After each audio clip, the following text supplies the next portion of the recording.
Hello everyone, আজকে আমরা দেখব উইচ হ্যাট অ্যাটেলিয়ারের ৩ নম্বর পর্বের এক্সপ্লেনেশন। তাহলে আর দেরি কেন, চলো শুরু করা যাক আজকের এক্সপ্লেনেশন। আর হ্যাঁ, ভিডিওটা লাইক আর চ্যানেলটা সাবস্ক্রাইব করতে একদম ভুলো না কিন্তু। সো এপিসোডের শুরুতেই আমরা দেখছি কুইফ্রেকে, আর সে একটা অদ্ভুত রাস্তা ধরে সোজা হেঁটে যাচ্ছে জলের নিচে। আই মিন লিটারালি একটা আস্ত শহর যেটা কিনা পুরোপুরি জলের নিচে বানানো। আর সেখানে পৌঁছতেই আমরা একটি মেয়েকে দেখি তার জন্য অপেক্ষা করছিল। সে কুইফ্রেকে দেখেই বলে, তোমার এই অভ্যেসটা না খুব পুরনো, মানে এই রাস্তা ধরে সোজা এখানে চলে আসাটা তুমি কখনো ভুলবে না দেখছি। তোমার অভ্যেস আর জীবনেও বদলালো না। অ্যান্ড সাডেনলি পেছন থেকে মেয়েটি বাইরে আসে আর কুইফ্রেকে জিজ্ঞেস করে, কেমন আছো কুইফ্রে? কুইফ্রে তো ওকে দেখে দারুণ খুশি। সে বলে, ও এলায়রা, অনেক অনেক দিন পর দেখা হলো, তোমাকে দেখে যে কি ভালো লাগছে। এলায়রাও হাসি মুখে বলে তারও নাকি খুব ভালো লাগছে। এরপর সে কুইফ্রেকে ওপরে তুলে নেয় আর ওরা কথা বলতে শুরু করে। এখানে একটা জিনিস খেয়াল করো, এলায়রা কুইফ্রেকে বলছে, আমি তোমার ওই নতুন অ্যাপ্রেন্টিসের ব্যাপারে শুনেছি কিন্তু। কুইফ্রে তো এটা শুনে একটু অবাক। সে বলে, ও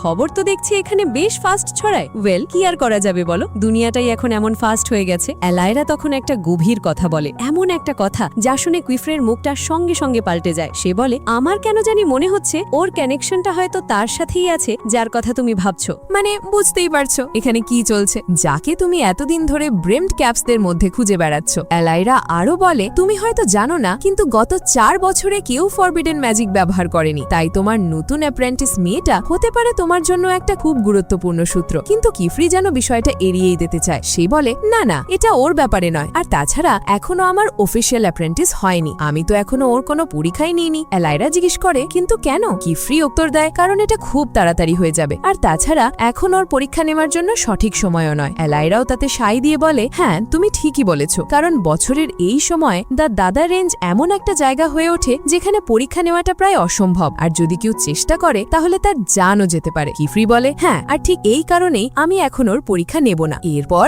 সিন শিফট হয় আর আমরা দেখি কিফ্রির অ্যাটালিয়ার, যেখানে কোকো আর অ্যাগাট আছে। আর ভাই, অ্যাগাট এখানে এক অন্য লেভেলের ফন্দি আটছিল। আসলে অ্যাগাটের মনে কোকোর জন্য বেশ হিংসে জন্মেছে, তাই সে চাই না কোকো একজন জাদুকর হোক। এই জন্য সে কোকোকে একা পেয়ে পরীক্ষার জন্য পাঠাতে চাইছিল, যাতে কোকো ওই কঠিন পরীক্ষায় ফেল করে আর ফিরে আসতে না পারে। অ্যাগাট দরজা খুলে কোকোকে বলে, দেখো, তোমাকে একাই গিয়ে এই পরীক্ষাটা পাশ করতে হবে। কোকো তো ভয় ভয় বলছে, কিন্তু মাস্টার কিফ্রি তো এখানে নেই, আমাদের কি এটা করা উচিত হবে? অ্যাগাট ওকে উস্কে দিয়ে বলে, আরে শোনো, আমি যখন 10 বছর বয়সী ছিলাম তখনই এই পরীক্ষা পাশ করে ফেলেছি, তোমাকেও তো নিজেকে প্রমাণ করতে হবে, তাই না? যাও। এরপর অ্যাগাট পরীক্ষার নিয়মগুলো বোঝাতে থাকে। সে বলে, তোমার প্রথম পরীক্ষার নাম কনসেন্ট অফ দ্য ক্রাউন। এই পরীক্ষায় তুমি নিজের সাথে মাত্র 3টে জিনিস নিয়ে যেতে পারবে। তোমাকে নিজের শক্তির সাহায্যে দাদা রেঞ্জের চূড়া পর্যন্ত পৌঁছাতে হবে, আর সেখানে পৌঁছে তোমাকে ডাম হার্বস নামে এক ধরনের ভেষজ খুঁজে আনতে হবে। এটাই হবে প্রমাণ যে তুমি চূড়া পর্যন্ত গিয়েছিলে। এই বলে অ্যাগাট কোকোকে একটা গাইডেন্স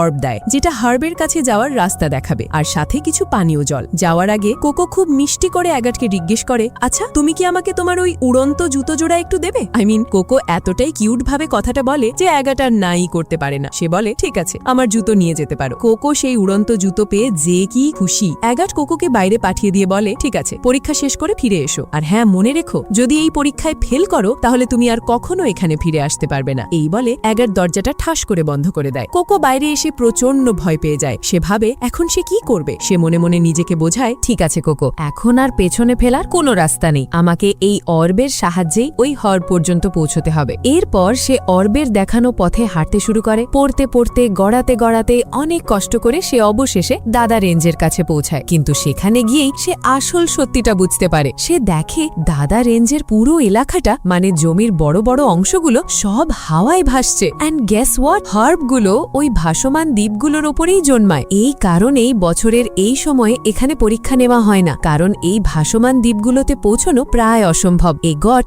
জেনে শুনেই কোকোকে এই সময় এখানে পাঠিয়েছে। কিন্তু আমাদের কোকো তো হার মানার পাত্রী নয়। সে বলে, ঠিক আছে, আমার কাছে আর কোনো অপশন নেই, আমাকে ওই হার্বগুলো সংগ্রহ করার জন্য ওপরে যেতেই হবে। কোকো এগটের দেওয়া উড়ন্ত জুতো পায়ে দেয়। সে উঠতে চেষ্টা করে করে, কিন্তু একটুখানি উড়েই ধপাস করে নিচে পড়ে যায়। সে আবার চেষ্টা করে এবং এবার বেশ কিছুটা ওপরে উঠতে পারে, প্রায় ওই ভাসমান দ্বীপগুলোর কাছাকাছি পৌঁছে যায়। এদিকে জলের নিচে শহরে কিফরি কিছু জিনিসপত্র কিনছিল। আলায়রা তাকে বলে, কিফরি তুমি যদি এখানেই থাকতে তাহলে খুব ভালো হতো, তাহলে এই ছোট ছোট জিনিসের জন্য তোমাকে বারবার এখানে আসতে হতো না। কিফরি বলে, আমি জানি, কিন্তু আমার স্টুডেন্টসদের সাথে বাইরেই আমি বেশি খুশি। আলায়রা ওকে সাবধান করে বলে, সেটা তো ঠিক আছে, কিন্তু মনে রেখো তোমার স্টুডেন্টসরা এখনো বাচ্চা, ওদের একা ছেড়ে গেলে ওরা যে কোনো কিছু করে ফেলতে পারে। অ্যান্ড সাডেনলি সিন আবার কোকোর কাছে ফেরে। সে অনেক কষ্ট করে একটা ভাসমান পাথরের ওপর পৌঁছায়, কিন্তু দাঁড়ানোর চেষ্টা করতেই পা পিছলে সোজা নিচে পড়তে থাকে। অনেক চেষ্টা করেও সে নিজেকে বাঁচাতে পারে না আর সোজা গিয়ে একটা লেকের জলে পড়ে। জলের নিচে সে একটা খুব কিউট সাদা রঙের প্রাণী দেখতে পায়। জল থেকে উঠে কোকো দেখে যে তার জুতোর মধ্যে পুরোপুরি কাদা ঢুকে গেছে। সেই জুতোটা পরিষ্কার করতে গিয়ে যা দেখে তাতে ওর মাথা ঘুরে যায়। জুতোর উপর আঁকা ম্যাজিক স্পেলের চিহ্নটা মুছে গেছে। সে আতঙ্কিত হয়ে বলে,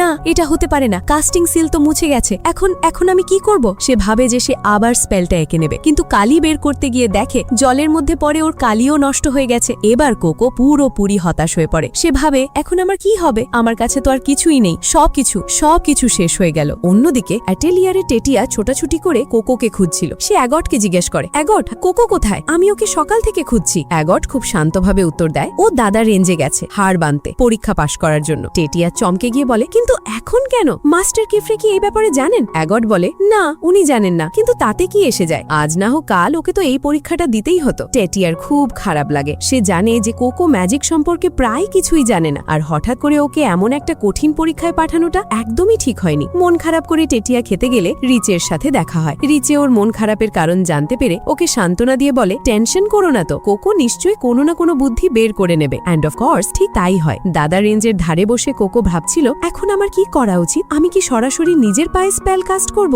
না, এটা তো ফরবিডেন ম্যাজিক, এমন করলে খুব খারাপ কিছু হতে পারে। সে ভাবতে থাকে কোন ধরনের ম্যাজিক সে ব্যবহার করতে পারে, আর হঠাৎ ওর মাথায় একটা বুদ্ধি খেলে যায়। মজার ব্যাপার হলো, তার মনে পড়ে ছোটবেলা থেকে সে তার মায়ের কাছে কাপড়ের ওপর নিখুঁতভাবে দাগ দিয়ে কাটা শিখেছে। সে ভাবে, যদি সে কাপড়ের ওপর নিখুঁতভাবে দাগ কাটতে পারে তাহলে তো সে ম্যাজিক সার্কেলও আঁকতে পারবে। এই ভেবে কোকো তার পোশাকের একটা অংশ ছিঁড়ে নেয় আর একটা পাথরের সাথে সেটা বেঁধে ফেলে। পাথরের গায়ে লেগে থাকা কাদা থেকে সে একটু কালি জোগাড় করে আর সেটাকে জলে ভিজিয়ে কাপড়ের ওপর স্পেল লাগতে শুরু করে। সারা রাত ধরে কঠোর পরিশ্রমের পর সে অবশেষে একটা স্পেল এঁকে ফেলে। সে তার পাশে সেই কিউট কানিটাকে বলে, জানো, অ্যাগাট আমাকে বলেছিল যে যদি স্পেলের একদিকে বেশি ভার দেওয়া হয় তাহলে সেদিকেই তার প্রভাব বেশি পড়ে, তাই আমি ইচ্ছে করেই এই কাপড়ের একদিকে বেশি ভারী করে এঁকেছি যাতে এটা একদিকেই উঠতে পারে। অ্যান্ড ভাই, সেই ছোট্ট প্রাণীটাও যেন ওর সাথে যেতে চায় আর কোকোর জামার ভেতর ঢুকে পড়ে। অ্যান্ড ফাইনালি কোকো কাপড়ের ওপর আঁকা ম্যাজিক সার্কেলটা সম্পূর্ণ করে। অ্যান্ড গেস হোয়াট, সাথে সাথেই যে কাঠির সাথে কাপড়টা বাঁধা ছিল সেটা বোর্ড থেকে ছিঁড়ে গিয়ে সোজা উপরের দিকে উঠতে শুরু করে। লিটারেলি কোকো যা চেয়েছিল ঠিক তাই হয়েছে। সে এখন ভাসমান কাপড়ের টুকরোটায় বসে হাওয়ায় উঠছে আর নিজের ব্যালেন্সও তৈরি করেছে।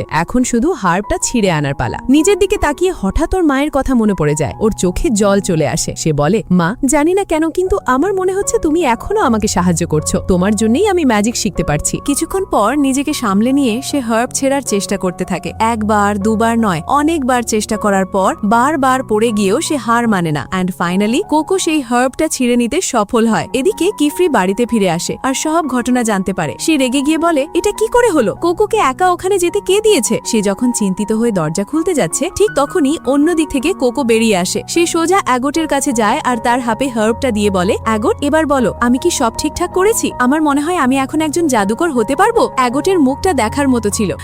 ওর সব পরিকল্পনায় জল ঢেলে দিয়েছে কোকো, তাই সে কিছুই বলতে পারে না। কিফরি কোকোর কাছে এসে বলে, কোকো, তুমি খুব ভুল কাজ করেছো। তোমার জানা উচিত ছিল জায়গাটা কতটা বিপজ্জনক, তোমার জানও যেতে পারতো। কিন্তু এরপর সে নরম সুরে বলে, আর শোনো, তুমি যে আমার অ্যাপ্রেন্টিস এটা প্রমাণ করার কোনো দরকার নেই। এই বলে সে কোকোর হাতে একটা বক্স তুলে দেয়। বক্সের ভেতরে ছিল একজন জাদুকরের পোশাক। মানে অবশেষে কোকো এখন কিফরের অফিসিয়াল অ্যাপ্রেন্টিস হয়ে গেছে। অ্যান্ড অফকোর্স কিফরে ওকে বলে, এই পোশাক আর এই টুপির গুরুত্বটা বোঝার চেষ্টা করো। এখন থেকে তুমি যা কিছু করবে তার একটা প্রভাব পড়বে, তাই যা করবে ভেবেচিন্তে করবে। কোকোকে নতুন পোশাকে ভীষণ খুশি দেখাচ্ছিল। আর এই সুন্দর দৃশ্যটার সাথেই এপিসোডটা এখানেই শেষ হয়। তো বন্ধুরা, এপিসোডটা তোমাদের কেমন লাগলো অবশ্যই কমেন্ট করে জানিও। আর হ্যাঁ, যদি এক্সপ্লেনেশন ভালো লেগে থাকে তাহলে একটা লাইক আর সাবস্ক্রাইব করতে একদম ভুলো না। চলো তাহলে আবার দেখা হবে তোমাদের সাথে আরেকটা নতুন ভিডিও আর নতুন এক্সপ্লেনেশন নিয়ে। ততক্ষণের জন্য take care and good bye.